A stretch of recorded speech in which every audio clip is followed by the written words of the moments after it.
अल्हम्दुलिल्लाह रब्बिल आलमीन वस्सलातु वस्सलामु अला रसूलिहिल करीम व अला आलिहि व अस्हाबिहि अजमाइन। अम्मा बअदु अऊज़ु बिल्लाहि मिनश शैतानिर रजीम बिस्मिल्लाहिर रहमानिर रहीम। शहरु रमज़ान अल्लज़ी उन्ज़िला फ़ीहिल क़ुरआन हुदल लिन्नास व बय्यिनातिम मिनल हुदा वल फ़ुरक़ान। बिस्मिल्लाहिर्रहमानिर्रहीम। रब्बिश्रह ली सदरी व यस्सिर ली अमरी वहलुल उक़दतम मिन लिसानी यफ़क़हू क़ौली। मेरे अज़ीज़ बहनों, आप सभी का दर्स कुरान मजीद में तहे दिल से खैर मक़दम है। अस्सलामु अलैकुम व रहमतुल्लाहि व बरकातुहू। कैसे आप सभी लोग? अल्हम्दुलिल्लाह। अल्लाह ताला आप करे कि आप बहुत अच्छी रहें। अल्लाह पाक आपकी हिफाजत करे गर्मी से और हर किस्म के मर्ज़ से, और अल्लाह ताला आपके ईमान की भी हिफाजत करे और अमाल सालिहात में आपको तरक्की दे, आमीन। सो मेरे साथ सूरह शुआरा चल रही थी, राइट? और सूरह शुआरा में हम लोग किस आयत तक पहुँचे थे, याद है किसी को? बिल्कुल सही, आयत नंबर 130 तक हम लोगों ने किया था। और आयत नंबर 130 के आसपास जो कॉन्टेक्स्ट है वो क्या है कि कौम आद का तज़किरा चल रहा था आयत नंबर 123 से स्टार्ट होते हुए, राइट? कौम आद की तरफ कौन से रसूल भेजे गए थे? हूद अलैहिस्सलाम, करेक्ट। तो हूद अलैहिस्सलाम अपनी कौम को दावत दे रहे हैं और उनसे कह रहे हैं कि मैं तुम्हारे दरमियान अल्लाह का रसूल हूँ जो कि अमीन हूँ, और तुम अल्लाह का तक़वा इख्तियार करो और मेरी इताअत करो। और उनके अमल पर एक चोट लगाई गई थी कि तुम इस तरह से तामीर करके महल्लात रहते हो जैसे तुम्हें हमेशा यहाँ रहना है, और जब तुम गरीबों के ऊपर या किसी कौम के ऊपर कोई गिरफ्त करते हो तो जब बारों की तरह करते हो। तो ये हूद अलैहिस्सलाम का एड्रेस था और यहीं तक हम लोगों ने जाना था, आयत नंबर 130 तक बहुत डिटेल में। सो आज कंप्लीट कर रहे हैं आयत नंबर 131 से, और आयत नंबर 131 है।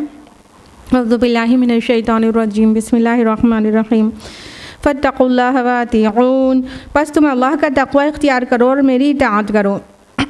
देखिए ये बात आना 126 में आ चुकी, फ़त्तक़ुल्लाह व अतीऊन, और यहाँ रिपीट हो रही है फ़त्तक़ुल्लाह व अतीऊन, क्योंकि यही सबसे बुनियादी बात है।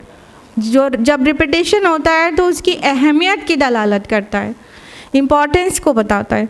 तो अल्लाह के रसूल हूद अलैहिस्सलाम ने फिर से कहा कि तुम अल्लाह का तक़वा इख्तियार करो और मेरी इताअत करो। कहने का मतलब ये जो चीज़ें हैं जो सब अल्लाह की अताई हैं, तुम अल्लाह से डरते नहीं कि तुम उसकी नाफरमानी पे नाफरमानी करो और अल्लाह के फ़रज़दादे का इनकार कर दो तो तुम पर अल्लाह का अज़ाब नहीं आ जाएगा। इसलिए फ़त्तक़ुल्लाह, और कहा वातिऊनी, और मेरी इताअत करो। यही दीन की बुनियाद है कि रसूल की इताअत की जाए। तो रसूल जो पैगाम लेकर आता है अल्लाह की तरफ से, अगर उसकी इताअत ना की जाए तो रसूलों के आने का मकसद ही फौत हो जाता है। आगे फरमाया वत्तक़ुल्लज़ी अमद्दकुम बिमा तअलमून, उसका तक़वा इख्तियार करो जिसने तुम्हें मदद पहुँचाई है उन चीज़ों के ज़रिए जिनको तुम जानते हो। अमद्दकुम बिअनाबिन व बनीन, उसने तुम्हें मदद पहुँचाई है चौपायों और बेटों के ज़रिए। अब देखिए यहाँ पे अमद्दकुम, मदद की उसने, ये रिपीट हो गया आयत नंबर 132 में भी और 133 में भी कि मदद पहुँचाई उसने। तो अल्लाह सुब्हान ताला ने यहाँ पर रसूल की ज़ुबानी ये कहलाया कि तुम्हें अल्लाह का तक़वा इख्तियार करने का रीज़न है तुमको जो कुछ तुम्हारे पास है वो अल्लाह ताला ने दिया है, और अल्लाह ताला ने मदद पहुंचाई उन चीज़ों से जिन्हें तुम जानते हो। यानी ये जो इरम ज़ातिल इमाद जो सूरह फज्र में कहा गया कि बड़े बड़े सुतूनों वाले इरम, वो यानी उनकी जो इमारतें होती थी बड़े बड़े सुतूनों से मिलकर बनती होती थी, यानी बहुत कल्चर्ड, बहुत सिविलाइज्ड और बहुत डेवलप्ड लोग थे।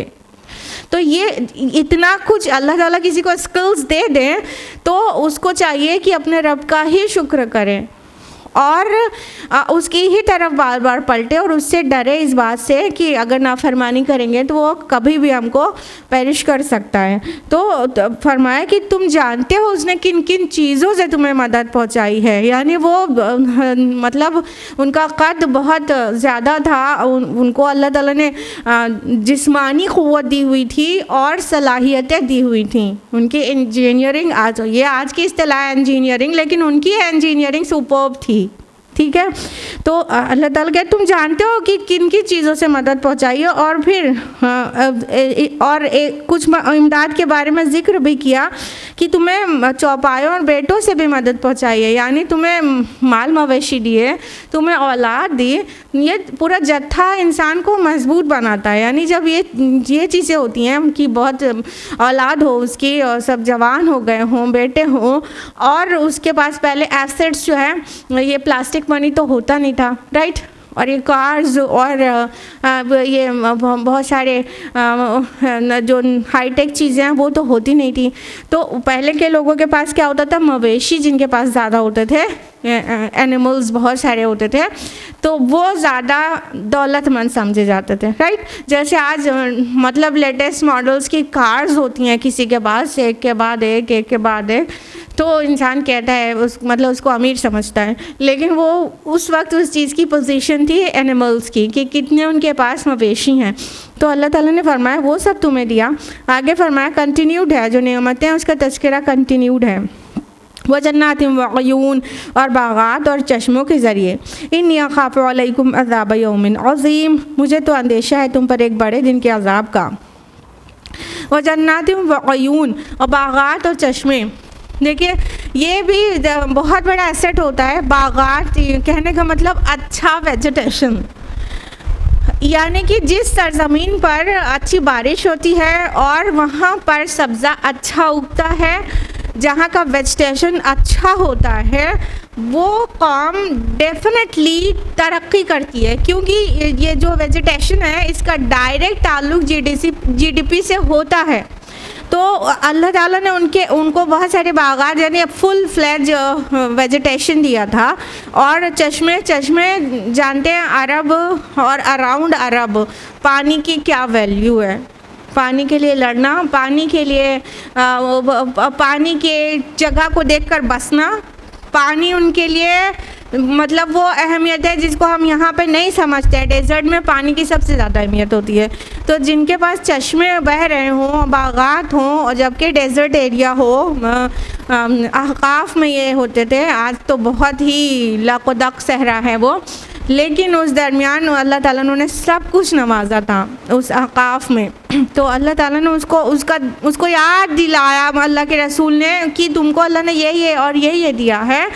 इसलिए मुझे अंदेशा है कि इतना ब्लेस्ड होने के बाद अगर तुम अल्लाह का ही शुक्र नहीं करोगे और अल्लाह के रसूल का इनकार करोगे तो मुझे डर है तुम पर कोई अज़ाब ना आ जाए। आयत नंबर 136, क़ालू सवाउन अलैना औ अस्तअम लम तकुन मिनल वाइज़ीन, उन्होंने जवाब दिया कि ए हूद, हमारे लिए बराबर है खा तुम वाज करो या ना करो। इन हाज़ा इल्ला खुलुकुल अव्वलीन, ये तो कुछ नहीं मगर पहले लोगों की बातें हैं।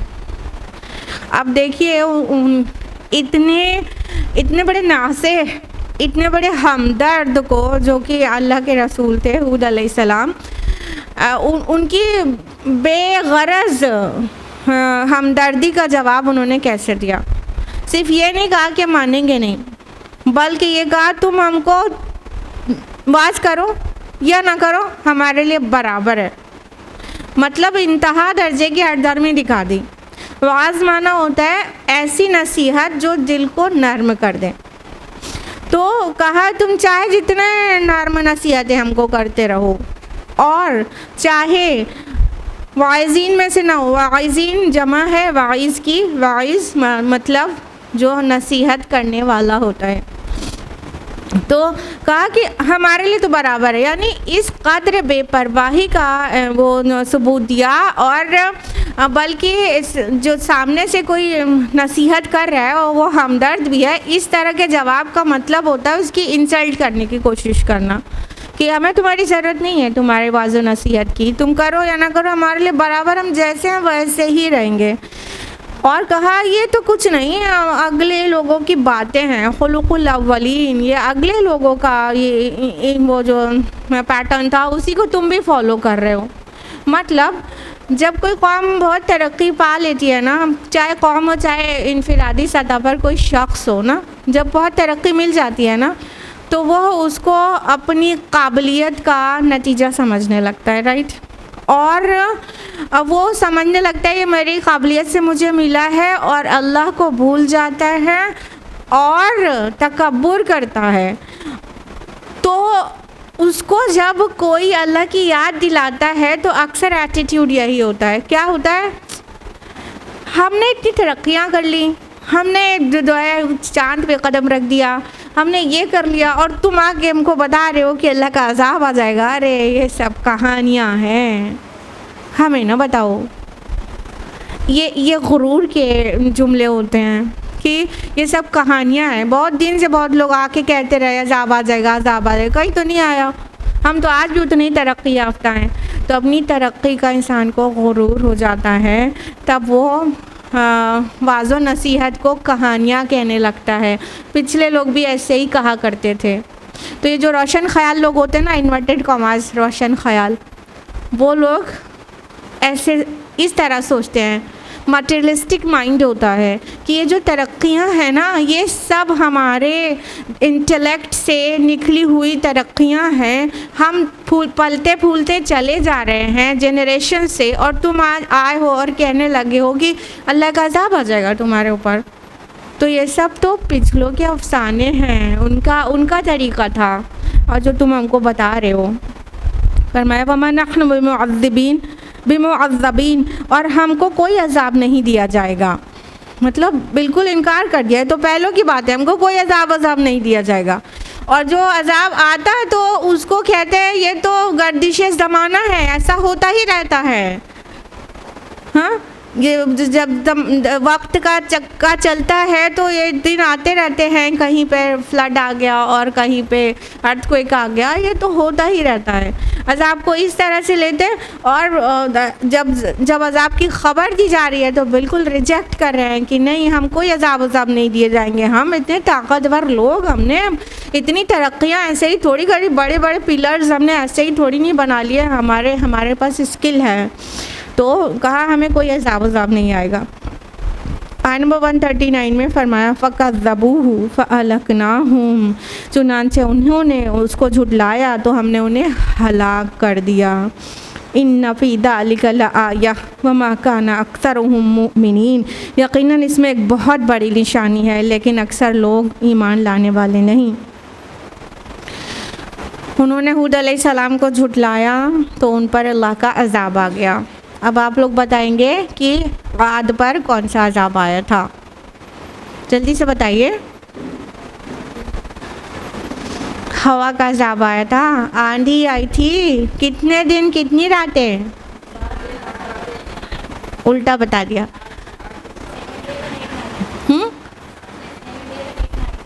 नहीं, 8 days और 7 nights, 7 लयालिन व 8 अय्याम, ठीक है। 7 रातें और 8 दिन मुसलसल उन पर आंधी चलती रही। हदीस का मुताला करें तो पता चलता है जब इनके ऊपर अज़ाब आने का वक्त आ गया तो हवा का जो एक बगुला उठा तो ये बड़े खुश हो गए। इन्होंने समझा कि अब तो बारिश होगी और ये तो बादल आ रहे हैं और बड़ी रहमत आने वाली है, ये खुशियाँ मनाने लगे। और वो हवा जब आगे बढ़ती गई तो इन पर इस तरह से आंधी आई है कि सूरह हूद में और मुख्तलिफ़ सूरतों में उसकी जो मंजर कशी है वो ये कि एक एक को उसके घरों से निकाल के बाहर फेंक दिया, और इनकी हालत ऐसी हो गई कि जैसे कोई बाढ़ होती है और उस पे जानवर चढ़ के उसको चूर चूर कर दें, तो फिर वो जो खोखले तिनके और तने पड़े होते हैं बिल्कुल डिस्टर्ब्ड और कुचले हुए, उस तरह की इनकी हालत हो गई। और इस तरह कुरान ने मंजर कशी की कि इनके मतलब इनको उठा उठा के इस तरह से फेंका कि इनके दिमाग का भुरकस निकल गया और इनके ब्रेन की जो हड्डी थी वहाँ से भेजा बाहर हो गया और वो बिल्कुल खजूर के खोखले तनों की तरह कुचले हुए पड़े थे। जब तक एक एक मुतनफ़िस को हलाक नहीं कर दिया गया वो आंधी नहीं रुकी। 8 दिन और 7 रातें आंधी चलती गई। ज़रा आप इमेजिन कीजिए कि 1 घंटा हम लोगों के अराउंड छोटी वाली आंधी आती है, वो बहुत बड़ी आंधी थी। छोटी मामूली आंधी 1 घंटे के लिए आती है तो कैसा कलेजा हिचकोले खाता है सीने के अंदर ना, कि अब कुछ हो जाएगा तब कुछ हो जाएगा, बस अल्लाह ही की पनाह चाहिए। सोचिए कि अगर कहीं तो 1 हफ्ते तक ही आंधी चल रही है तो फिर हालत क्या हुई होगी। और वो जो उनके पिलर्स थे मतलब ज़ातुल इमाद थे ना, पिलर्स वाले थे, उनके सारे पिलर्स की ऐसी तैसी सारा सब कुछ बिखर गया। और उसके बाद वहाँ अब क्या बचा है शायद आपको पता होगा, वो अहकाफ एरिया है जहाँ पर ये हुआ करते थे आद। अब वहाँ पर लाकोदक सहरा है, इतना डिज़ास्ट्रस वो डेजर्ट है कि उस वहाँ से कोई सफ़र से गुज़रना भी नहीं चाहता, और सिवाय एयर जर्नी के वहाँ से कोई गुज़रना भी नहीं चाहता, क्योंकि उसकी जो रेत है ना वो नहायत मुहलिक है, उसमें बहुत सारे जहर हैं। उस रेत को लेबॉर्ट्री में जब टेस्ट किया गया तो जिन उसमें कंटेनर्स में वो रखी हुई थी वो सब टूट गए, उसको समंदर में डालना पड़ गया क्योंकि वो इतनी जहरीली रेत थी। तो आज वहाँ ये है, ये जो पिलर्स वाले और बिल्डिंग्स वाले और बहुत अपनी तरक्की का गुरूर करने वाले, अपने जिस्म और अपनी ताकत का किबर करने वाले लोग थे, अल्लाह ताला ने यूं नाबूद किया उनको कि आज ना ही उनके तहज़ीब का कोई नाम लेवा है और ना ही उनके पिलर्स बाकी हैं सिवाय वहाँ लाकोदक सहरा के। पूरा सब कुछ तलपटी हो गया, पूरा इतनी हवा चली कि अब सिर्फ सहरा ही सहरा है, कोई उनके बिल्डिंग्स बाकी नहीं है वहाँ पर। तो अल्लाह ताला फरमा रहे कि उन्होंने झुटलाया तो हमने उनको हलाक कर दिया और इसमें निशानी है, लेकिन अक्सर लोग ईमान लाने वाले नहीं हैं। क्या निशानी है? जब रब और रसूल की नाफरमानी की जाती है तो अल्लाह ताला यूँ चुटकियों में मसल देता है, तो जो बाद में भी रब और रसूल की नाफरमानी करेगा कभी भी उसका ये अंजाम हो सकता है।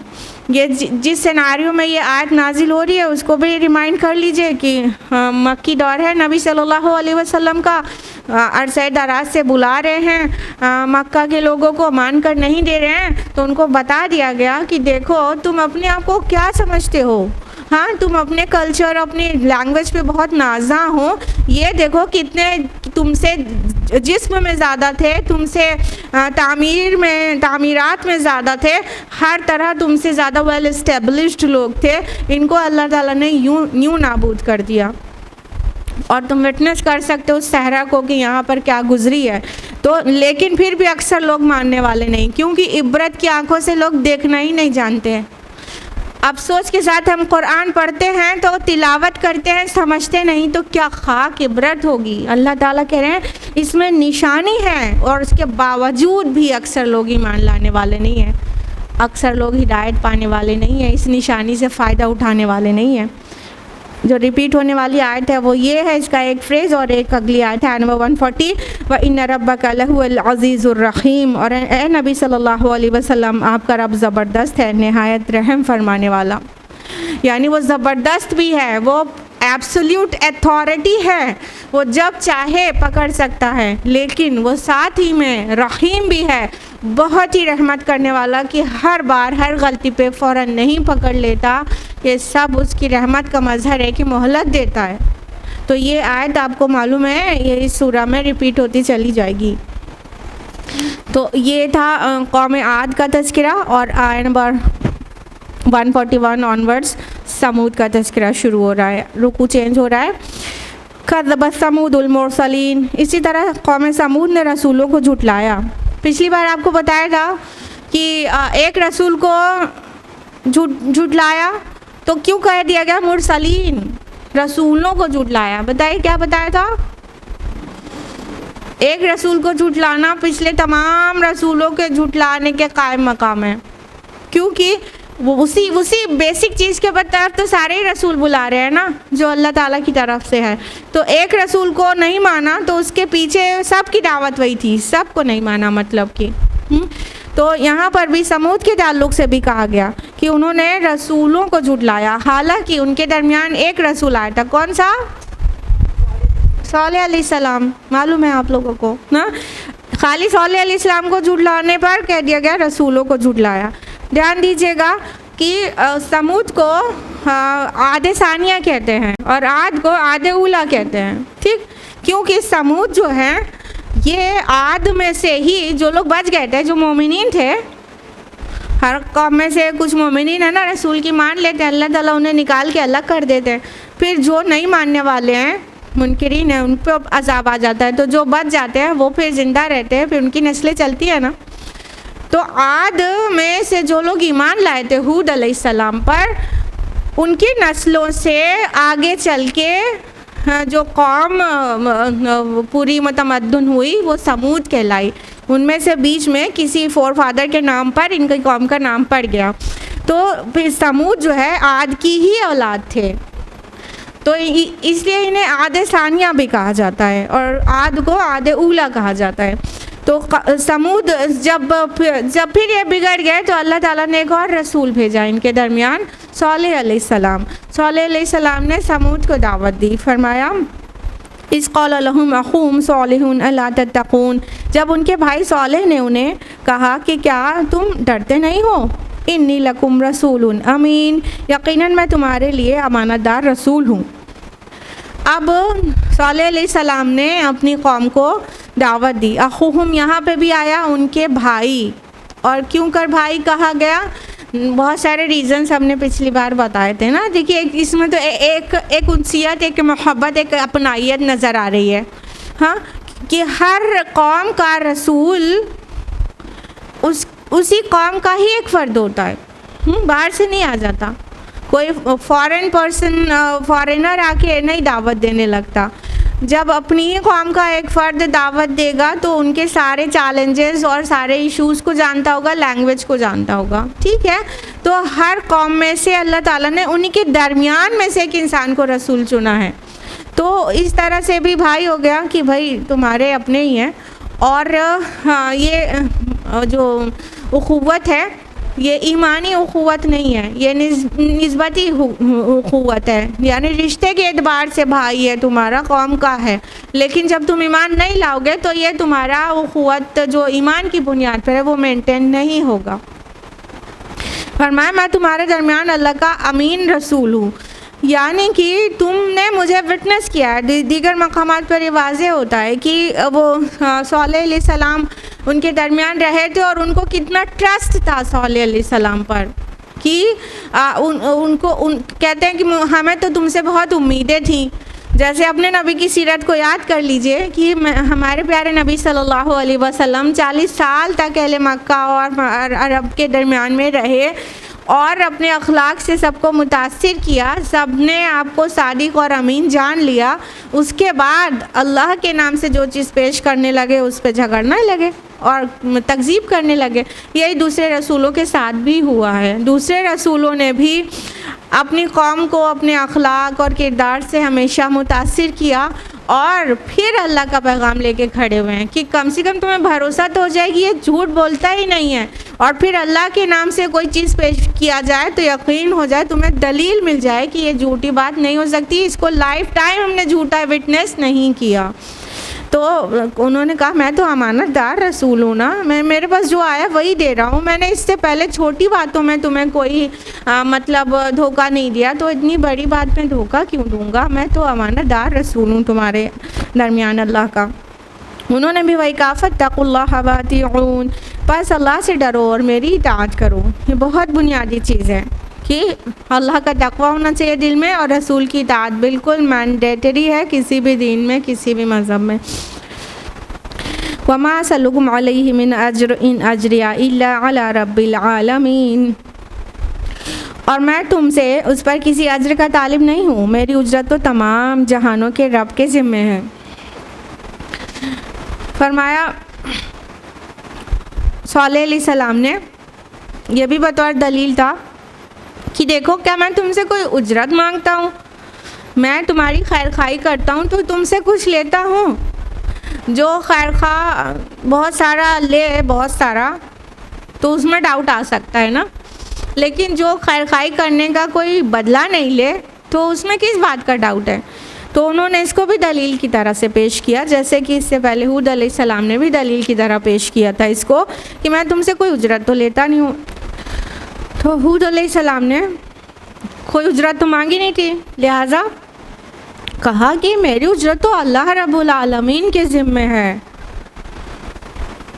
अल्लाह के रसूलों को कोई क्या देगा, अल्लाह ताला का जो वादा है उसके भरोसे वो जीते थे। आयत नंबर 146, अतुतरकुना फीमा हाहुना आमिनीन, क्या तुम छोड़ दिए जाओगे इन नेमतों में यहाँ तक कि अमन से। सॉलेह अलैहिस्सलाम ने उन्हें लम्हा फ़िक्रिया दिया कि थोड़ा सा रुको और सोचो कि तुम्हें इतना कुछ दिया गया है, तुम्हें क्या लगता है कि इन नेमतों में हमेशा रहोगे और सही सुकून से रह लोगे, यानी अल्लाह और रसूल की नाफरमानी करोगे तो पुरसुकून इसमें रहोगे। कहने का मतलब ये तुम पर अल्लाह ताला का अज़ाब नहीं आ जाएगा, और या तो जब तुम मरोगे तो छीन नहीं जाएगा। ये तुम जिस तरह से नेमतों को इस्तेमाल कर रहे हो ऐसा लगता है कि ये तुम्हारी अपनी है और ये कभी छीनने नहीं वाली है और ना तुम्हें कभी मौत आने वाली है। इसी तरह पुरअमन तरीक़े से अपने बागात, अपने चश्मों, अपने महल्लात में रहोगे। उनको गौर करने की दावत दी। फ़ी जन्नातिन व अयून, और इन बागात और चश्मों में वज़रूइन व नख़लिन तलउहा हदीम, और खेतों और नरम मुलायम खुशों वाली खजूरों में। अब उनकी नेमतों को खोल खोल कर ज़िक्र किया कि ये जो बागात हैं, ये चश्मे हैं जिसकी वजह से तुम इतने प्रॉस्पेरस हो, क्या इनमें ऐसे ही छोड़ दिए जाओगे। मतलब जिसने इतना कुछ दिया है तुम्हारा हिसाब नहीं लेगा। एक कॉमन सेंस की बात है कि जब इंसान बहुत कुछ बग़ैर अपनी इस्तेहक़ाक़ के दिया जाता है तो उसका हिसाब होता है, फिर उससे हिसाब लेता है देने वाला ना। कोई रिप्रेजेंटेटिव अपना बनाता है किसी को तो उससे हिसाब लेता है। तो ये जो तुम्हें बागात और चश्मे दिए गए हैं और ये जो खेत और नरम मुलायम खुशों वाली खजूरें दी गई हैं, क्या इसका मालिक तुमसे हिसाब नहीं लेगा। यहाँ हज़ीम जो वर्ड आया है इसका माना होता है कि ऐसे खुशे जो फलों की वजह से लटके चले जाते हों और ऐसे फल जो पकने से फटे पड़ते हों, जिससे रस बहा पड़ता हो। अरबी ज़ुबान इतनी जामे ज़ुबान है कि एक वर्ड के इतने ढेर सारे सेंटेंसेस में उसका माना अदा हो पाता है। ठीक है, तो खाली हज़ीम वर्ड से पूरा एक पिक्चर दिमाग में आ गई कि बहुत नेमतों में थे। यानी ऐसे उनके पास बागात थे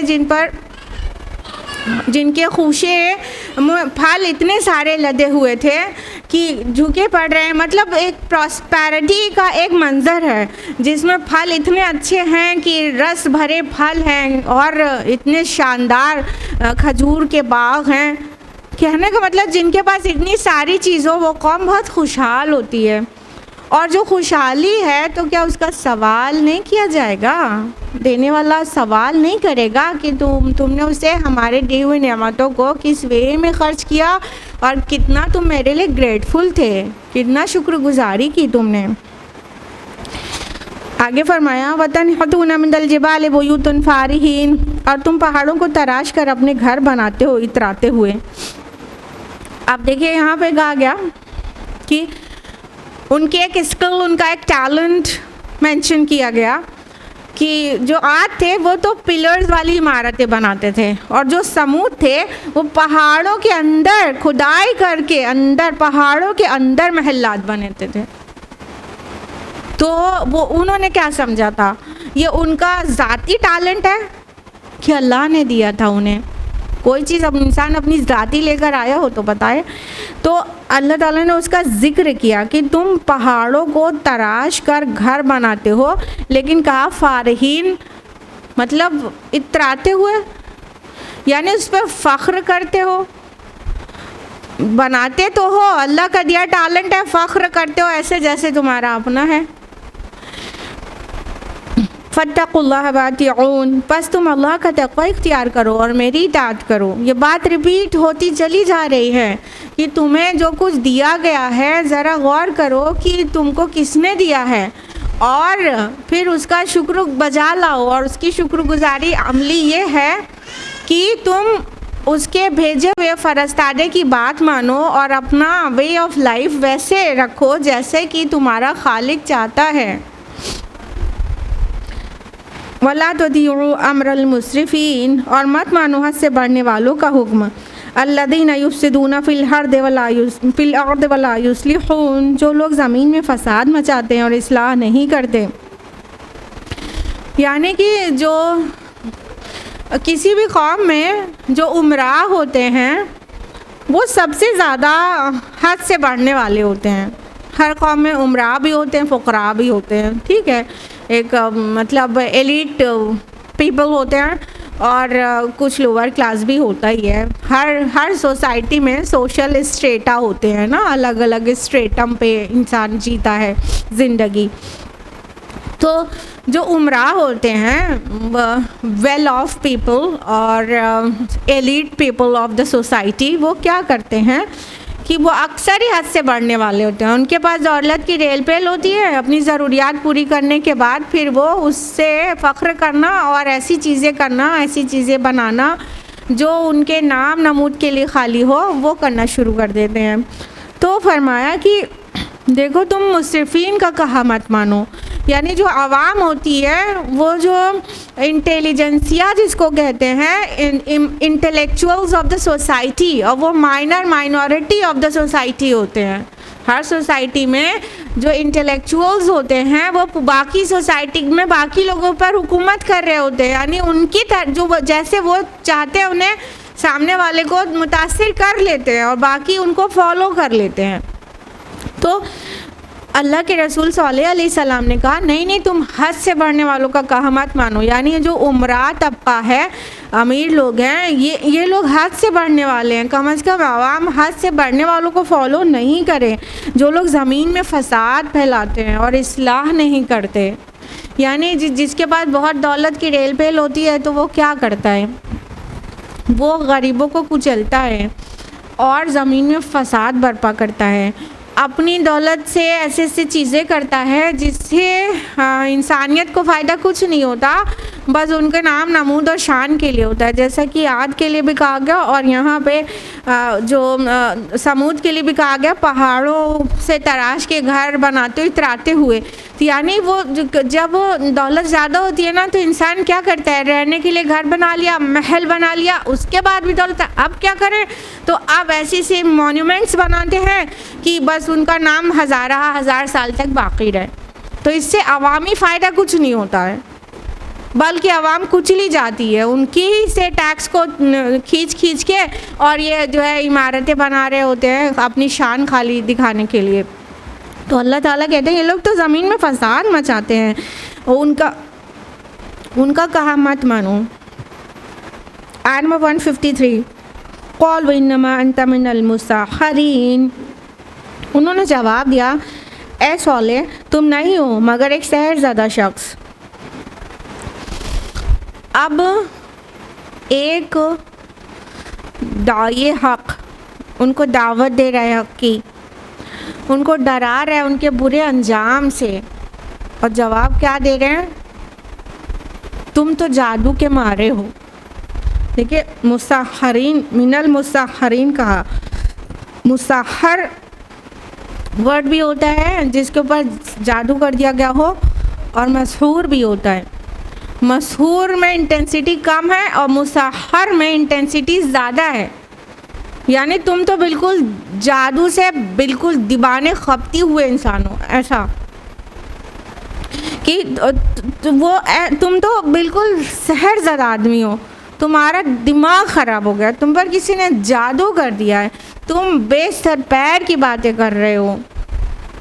देखिए, जब दौलत का नशा सर चढ़ कर बोलता है ना, तो इंसान नसीहत नहीं कबूल करता, और नसीहत के जवाब में ये सारे रोशन ख़याली दिखाता है कि कोई उसको डराए, अजाब की धमकी दे तो कहता है तुम्हारा दिमाग ख़राब हो गया है। वमान तइल्ला बशरुम मिथलुना फ़अति बिआयतिन इन कुंता मिनस सादिक़ीन, तुम नहीं हो मगर हमारे ही जैसे एक इंसान, तो ले आओ कोई निशानी अगर तुम सच्चे हो। अब ललकार रहे हैं क्या कह के कि तुम तो हमारे जैसे दिखते हो, हमारी कौम के फ़र्द हो, देखने में हमारे जैसे हो, खाते हो पीते हो, बाज़ारों में घूमते हो, हमारे ही जैसे हो, कैसे तुम अल्लाह के रसूल अपने आप को क्लेम करने लगे। हाँ, अगर तुम सच कह रहे हो कि अल्लाह के फ़रिश्ता हो, तुम रसूल हो, तुम्हारे पास वही आती है, तो लाओ कोई निशानी पेश करो। आयत नंबर 155, क़ाल हाज़िही नाक़तुल्लाह शिरबुन व लकुम शिरबु यौमिन मअलूम। सॉलेह अलैहिस्सलाम ने कहा ये ऊँटनी है, एक दिन उसके पानी पीने की बारी है और एक मुअय्यन दिन की बारी तुम्हारी है। ये जो नाक़तुल्लाह कहीं पे कहा गया, कहीं नाका कहा गया, ऊँटनी, अल्लाह की ऊँटनी, ये मुअजिज़े की डिमांड के जवाब में पेश किया गया है। ये आम ऊँटनी नहीं थी। मतलब ये मत समझिएगा कि जब उन्होंने कहा लाओ निशानी पेश करो, लाओ कोई मुअजिज़ा पेश करो, तो कोई ऊँटनी उनके घर में बंधी होगी, उन्होंने कहा ये निशानी है, अस्तगफिरुल्लाह, ये तो मजाक वाली बात हो जाती। उन्होंने जब डिमांड किया मुअजिज़े की, तो मिराकुलसली उन्हें एक ऊँटनी दी गई मुअजिज़ाना तौर से, जिस तरह कुरान में उसका डिस्क्रिप्शन है कि उनके आँखों देखते एक ऊँटनी बरामद हो गई। तो वो ऊँटनी मतलब मिराकुलसली उनके सामने हाजिर हुई थी, और बाज का कौल है कि चट्टान में शगाफ हुआ और वो फटी और उसमें से एक ऊँटनी बरामद हो गई। बहरहाल ये हर जगह क्लियर है कि ये ऊँटनी नाका जो है, ये नाका मुअजिज़े के जवाब में थी, यानी यही वो मुअजिज़ा थी जो वो डिमांड कर रहे थे कि दिखाओ समथिंग डिफरेंट, खर्क़े आदत कोई चीज़ दिखाओ, कोई निशानी लेके आओ कि तुम अल्लाह के रसूल हो तो हम मान लेंगे। तो अल्लाह ताला हक़ को वाज़े करने के लिए निशानियाँ भेज तो देते हैं, लेकिन जब निशानी दिखाई जाती है, जब कोई मुअजिज़ा दिया जाता है, तो ज़िम्मेदारी बढ़ जाती है, फिर चैलेंज हो जाता है वो मुअजिज़ा। वो चैलेंज इतना बड़ा हो जाता है कि अगर उसके बाद नहीं मानना रहता तो फिर हलाकत रखी रहती है। तो अब इतना बड़ा चैलेंज उनके सामने आ गया। कहा, ये सल्लल्लाहु अलैहि वसल्लम कह रहे हैं ये है वो निशानी जिसकी तुम डिमांड कर रहे थे, ये नाका है, ये ऊँटनी है, और अब इसका राइट ये है, ये नाक़तुल्लाह है, अल्लाह की ऊँटनी है। अब इसका हक़ ये है कि एक दिन चश्मे पे, तुम कुएं पे ये पानी पिएगी, और तुम सब और तुम्हारे सारे मवेशी उस दिन फटकेंगे भी नहीं उस चश्मे के करीब, और अगले दिन पानी पीने की बारी तुम्हारी। जब किसी को पानी से रोका जाए ना, तो मतलब डेजर्ट एरिया में, ये कौन थे? असहाबुल हिज्र थे ना, हिज्र का इलाका कहाँ पे है? मदीना से तबूक जाने के दरमियान में हिज्र का इलाका पड़ता है, मकामुल उला कहते हैं, और वो इलाका आज भी सऊदी अरब के एरिया में आता है, ठीक है। तो वहाँ पर ये आबाद थे। तो पूरा डेजर्ट एरिया, तो ड्राई एरिया तो है ना बिल्कुल।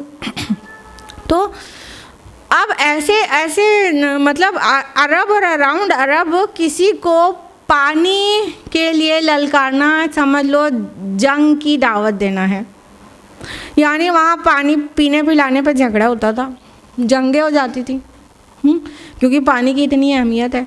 अब सल्लल्लाहु अलैहि वसल्लम कह रहे हैं ऊँटनी है, तो ये ऊँटनी निशानी है, लेकिन इसका राइट ये है कि जिस दिन ये पानी पीने की बारी होगी, उस दिन तुम और तुम्हारे पूरे कबीले, तुम्हारे सारे शहर के लोग पानी नहीं पिएंगे।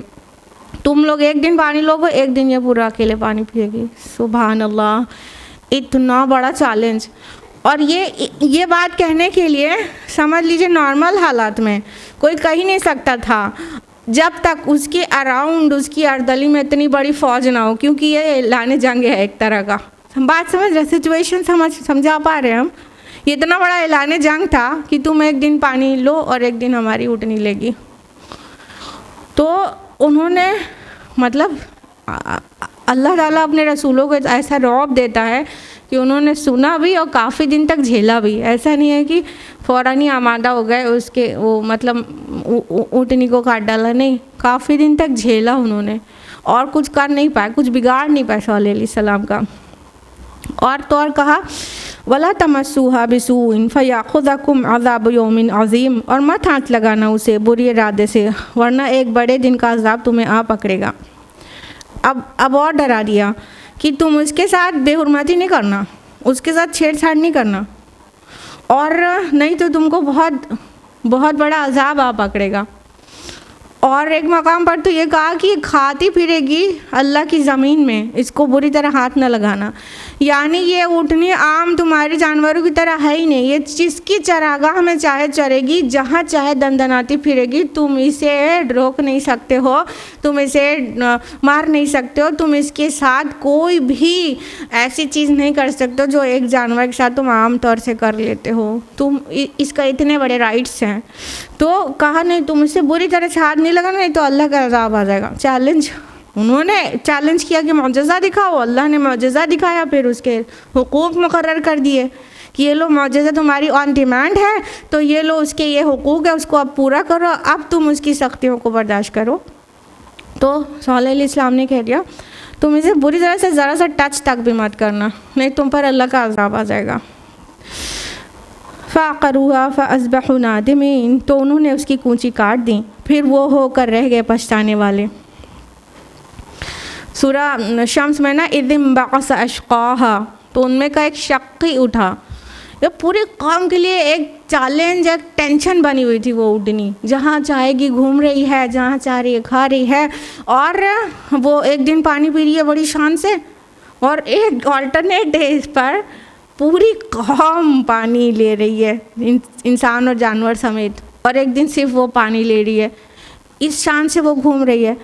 तो बड़ा कौतूहल मच गया था सब, मतलब हर इंसान का यही डिस्कशन का मौजू था, इसका काम कौन तमाम करेगा, इसको कब अपने सोसाइटी से हमको कौन हटाएगा।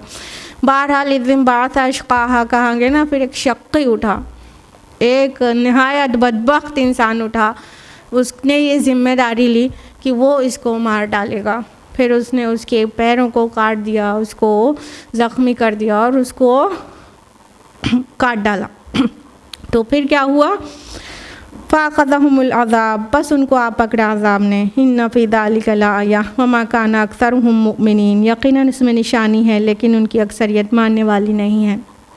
जब वो ऊँटनी को मार डाला गया तो सल्लल्लाहु अलैहि वसल्लम ने उनको नोटिस दे दी, 3 दिन के अंदर तुम्हारे ऊपर अज़ाब आ जाएगा।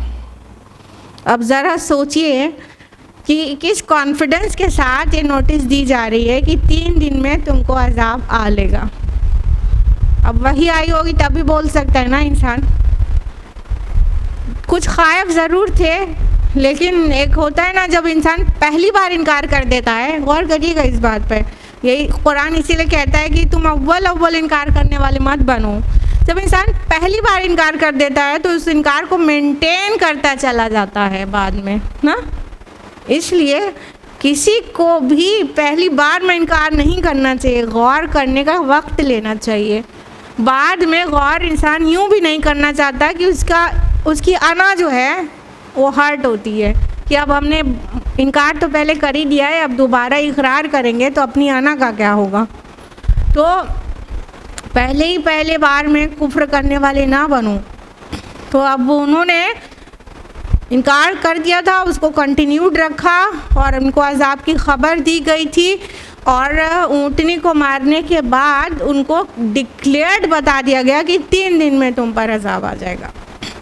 फिर सालेह अलैहिस्सलाम और मोमिनीन को हुक्म हुआ उस इलाके से निकल जाए, ये सब अंडरस्टूड है। वो उस इलाके से निकल गए और उनको सुबह से पहले एकदम जब सुबह होती है उस वक्त अज़ाब ने पकड़ लिया। अब आप लोग बताएंगे कि समूद पर कौन सा अज़ाब आया था? हाँ, और एक और सैहा, चीख और जलजला। Very good. रजफ़ा और सैहा दोनों अल्फाज आते हैं। रजफ़ा माना होता है जलजला, हिचकोले दी गई ज़मीन, और एक ज़ोरदार चीख हुई जिसको सैहा कहते हैं। सैहा बहुत ज़ोरदार आवाज़ को कहते हैं। तो एक ज़ोरदार आवाज़ हुई और साथ में पूरा इलाका शेक कर दिया गया। आज भी जो हिज्र के इलाके में आप विज़िट कर सकती हैं, वहाँ के जो पहाड़ हैं वो ऐसा महसूस होता है ये कभी शेक किए गए, हिलाए गए हैं बिल्कुल।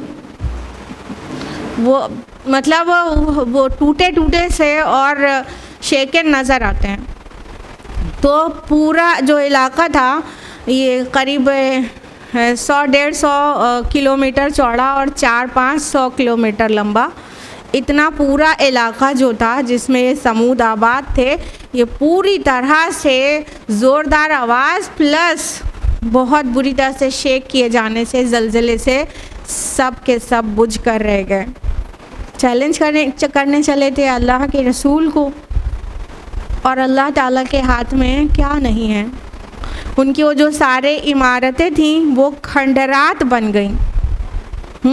खंडरात से पता चलता है ना कि इमारत कितनी अजीम थी। तो वो जो उन्होंने उसमें महल्लात बनाए हुए थे पहाड़ों के अंदर अंदर, वो सब खंडहर में तब्दील हो गए और वो खंडरात आज तक भी हैं। उसके गिर्दो पेश में काफ़ी शादाबी और हरियाली है, लेकिन उनका वो इलाका जो मकाम हिज्र है, और असहाबुल हिज्र भी समूद को कुरान में कहा गया ना, तो ये जो हिज्र का इलाका है वो बिल्कुल नहूसत से भरा है। आज भी वहाँ नहूसत है। नबी सल्लल्लाहु अलैहि वसल्लम जब तबूक के सफ़र में थे तो वहाँ पर से बहुत तेज़ी से गुज़रे थे, बिल्कुल भी आराम से ऐसे घूमते हुए नहीं गुज़रे थे, बहुत ही तेज़ी से वहाँ पे उससे गुज़रे थे। तो जहाँ पर अल्लाह ताला का अज़ाब आ जाए उसकी नहूसत मतलब सोचिए सदियों बाकी रहती है।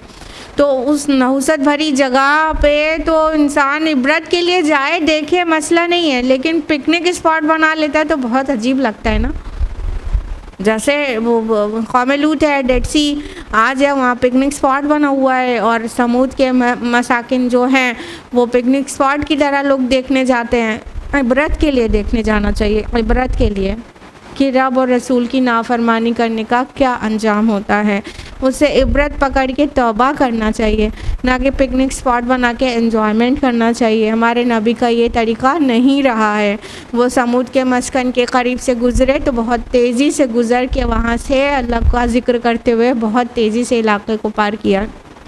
तो फरमाया कि इसमें निशानी है, लेकिन अक्सर लोग ईमान लाने वाले नहीं हैं।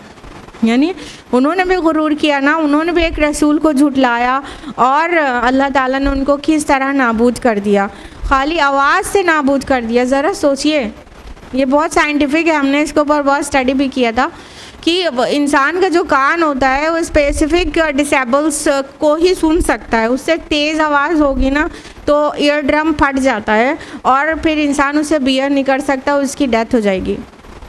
तो क़ियामत भी तो एक आवाज़ का ही तो नाम है ना, जब सूर फूंका जाएगा ना, उस आवाज़ को कोई बियर नहीं कर सकेगा।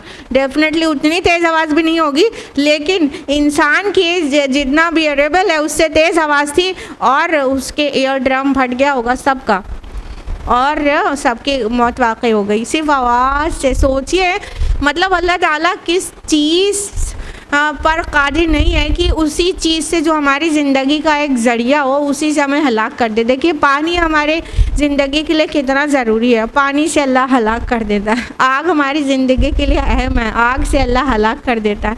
हाँ, आवाज़ हमारे लिए कितना ज़रूरी है कि सुनाई पड़े, आवाज़ से अल्लाह हलाक करने पर कादिर है। मतलब ये अल्लाह ताला की कितनी बड़ी कुदरत का नमूना है कि अल्लाह ताला हर एक चीज़ को बैलेंस्ड वे में हमारे दरमियान रखता है, तो वो हमारे लिए नेमत है। और वो जैसे ही लिमिट से क्रॉस होती है वो हमारे लिए बाइस हलाकत हो जाती है। तो अल्लाह ताला हर तरह से हवा हमारे लिए कितनी ज़रूरी है। हवा से अल्लाह ताला ने हलाक कर दिया आद को, और आवाज़ से हलाक कर दिया समूद को, कितने और पानी से हलाक कर दिया वो फिर आले फिरौन को। ठीक, तो कितने सारे गौर करने की बातें हैं, और अल्लाह ताला की कितनी मारिफत हासिल होती है कुरान पर गौर करने से। तो अल्लाह ताला कह रहे हैं कि इसमें आयत है, निशानी है, लेकिन अक्सर लोग तब भी ईमान लाने वाले नहीं हैं, मतलब तब भी मानने वाले नहीं हैं, तब भी होश में आने वाले नहीं हैं, तब भी ख्वाब गफलत से बेदार होने वाले नहीं हैं। व इन्ना रब्बक लहुवल अज़ीज़ुर रहीम, और यकीनन आपका परवरदिगार बहुत ज़बरदस्त नहायत रहम करने वाला है। ये आयत रिपीट होती चली जा रही है। ठीक, तो देख लिया आपने कि आपका रब कितना ज़बरदस्त है, वो अल अज़ीज़ है, द एब्सोल्यूट अथॉरिटी, लेकिन simultaneously he is Ar Rahim, the most merciful. दोनों एक साथ है। रहीम ना हो तो हम जिंदा ही नहीं रह सकते हैं, और अज़ीज़ होना वो जब चाहता है दिखा देता है। हमें डरना चाहिए उसके अज़ीज़ होने से, और उसके एहसानमंद होना चाहिए उसके रहीम होने से। कोई आयत बार बार रिपीट हो तो उसका मतलब होता है, उसकी अहमियत का पता चलता है। हर स्टोरी के बाद में ये आयत रिपीट होती चली जा रही है। एक ये फ़िक्रा इन्ना फ़ी ज़ालिका लाया व मा काना अक्सरुहुम मुमिनीन, और एक ये व इन्ना रब्बका लहुवल अज़ीज़ुर रहीम। अल्लाह ताला तौफ़ीक दे कि हम उसकी आयत पर गौर व फ़िक्र करें, उससे नसीहत अख़ज़ करें, अब रब और रसूल के फर्माबरदार हो जाएं और नाफरमानी से बाज आ जाएं। अल्लाह ताला तौफ़ीक दे कि हम कुरान मजीद को पढ़ें, समझें, गौर व फ़िक्र करें, अमल करें और दूसरों तक पहुँचाएँ। और अल्लाह ताला तौफ़ीक दे कि हम उसकी बारगाह में इस्तिग़फ़ार करने वाले, रुजू करने वाले और आजिज़ी इख्तियार करने वाले बन जाएं, और अल्लाह हम सब के गुनाहों को माफ़ फरमा दे। आमीन या रब्बल आलमीन। व आखिरु दावाना अल्हम्दुलिल्लाहि रब्बिल आलमीन। वस्सलामु अलैकुम व रहमतुल्लाहि व बरकातुहू।